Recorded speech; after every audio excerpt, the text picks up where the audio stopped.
Siswelekelwe kwaye sisaswelekelwa ngabantu bethu esibathandayo ngenxa yecorona. Kodwa likhona ithemba.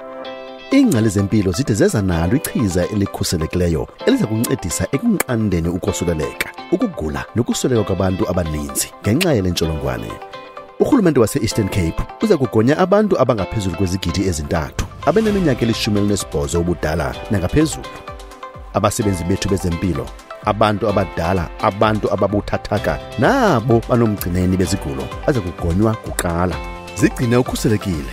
Nxiba imaski yakho, gcina umgama phakathi kwakho nomnye umntu, hlamba izandla zakho ngamanzi anesepha okanye uzikhwitshe ngesibulali ntsholongwane rhoqo. Ngeenkcukacha ezithe vetshe, tsalela ku-0800 032 364. Lo myalezo beniwuphathelwe ngurhulumente wase-Eastern Cape.